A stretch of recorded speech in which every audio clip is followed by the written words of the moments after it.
How's it going, everyone? It's Nick here from TraderLine. This video is going to be very short, but it's very important. We say it over and over again, but we want to make sure that you guys completely understand it.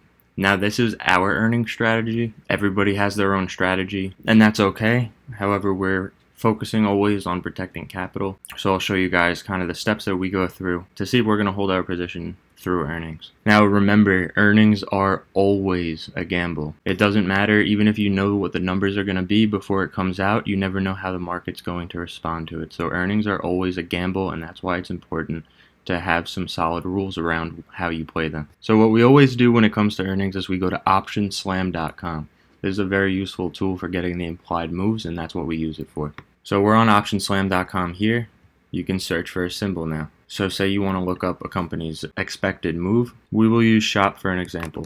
So if I pull up SHOP, you see right here that we have the implied move weekly. So SHOP is expected to move 8.5%. Now these are only roundabout numbers.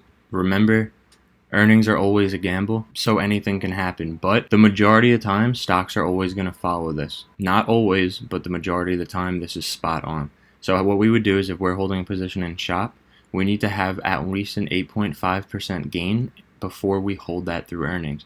If we don't have an 8.5% gain and they miss earnings, now we're eating into our own capital instead of playing with profits. So we're only playing if we have that cushion, and this is the cushion that we're talking about. If we have a 10% cushion on SHOP, then we will go ahead and hold it through earnings, because if they miss, it's most likely going to fall around 8.5%, taking away our profits, not our own money. This does not always work all the time. This is our rule, and we follow this all the time. So if we don't have the cushion, we sell. If we do have the cushion, we will hold.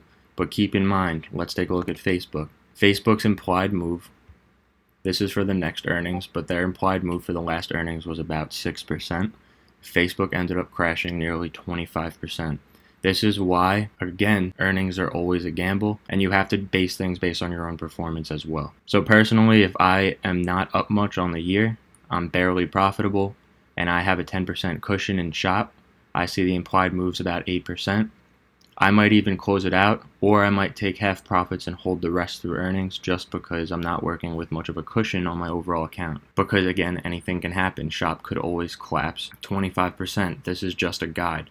But for the most part, this is a very good guide. It's very accurate, but you always have to be prepared that anything can happen. So in Facebook's case, it was way off. Facebook ended up crashing much further, and so this would not have helped you. But 9 times out of 10, this is going to guide you in the right direction. Let's take a look at MU now. MU's implied move is about 5%. So if earnings were tomorrow on MU and we had a 7% cushion, then we would hold MU through earnings. If we have a 2% cushion, then we are not going to hold through earnings. Again, we're protecting our capital. We're only trying to play with house money. So that's it.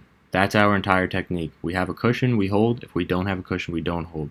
But it's always very important to remember, earnings are nothing but a gamble. You never know how the market's going to react, and so you always have to be prepared for anything to happen. We've been doing this strategy for years, and it's protected us the majority of the time, and so we'll continue to do this exact strategy when it comes to our positions going into earnings. So if anyone has any questions, please don't hesitate to reach out. If not, have a great rest of your day, and I'll see everyone in the next video.